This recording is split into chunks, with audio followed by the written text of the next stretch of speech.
അസ്സലാമു അലൈക്കും. നമസ്കാരം. ഞാനിപ്പോൾ ഒന്ന് സൗദിയിലെ പ്രവാസിയോട് വീണ്ടും ഓർപ്പിക്കാട്ടോ. സൗദി പ്രവാസ ലോകത്ത് ഒരുപാട് ആളുകളുണ്ട്, ഡ്രൈവർ ജോലി ചെയ്യുന്നവരുണ്ട്.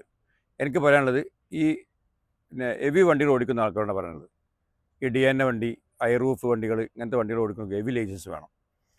അല്ലാതെ നിങ്ങൾ ഈ എയ്സ് വണ്ടികളുണ്ട്, ചെറിയ എയ്സ് വണ്ടികൾ കൊടുക്കുമ്പോൾ അത് മീഡിയം ലൈസൻസ് സായിക്ക് ഷാൻ സഹീർ എന്നുള്ള പ്രൊഫഷൻ വേണം. എന്നാൽ അതേ പ്രൊഫഷനുള്ള ലൈസൻസ് എടുക്കാൻ പറ്റുള്ളൂ.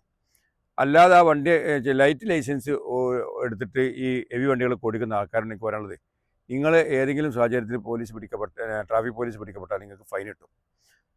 പിന്നെ അതേപോലെ വണ്ടി ആക്സിഡൻ്റ് കഴിഞ്ഞാൽ പിന്നെ അത് നെജിമൊക്കെ വന്ന് അതിൻ്റെ ക്ലെയിമൊക്കെ എടുത്ത് പോകും. പക്ഷേ നിങ്ങൾക്ക് ഇൻഷൂർ കിട്ടൂല.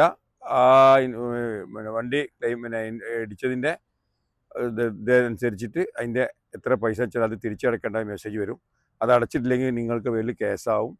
അങ്ങനെ പല സാഹചര്യമുണ്ട്. അപ്പോൾ എനിക്ക് പറയാനുള്ളത് ലൈറ്റ് ലൈസൻസുമായിട്ട് ഹെവി വണ്ടികൾ, ട്രക്ക് വണ്ടികളൊന്നും ഓട്ടാൻ പാടില്ല. പ്രത്യേക ഓർമ്മിക്കാണ്.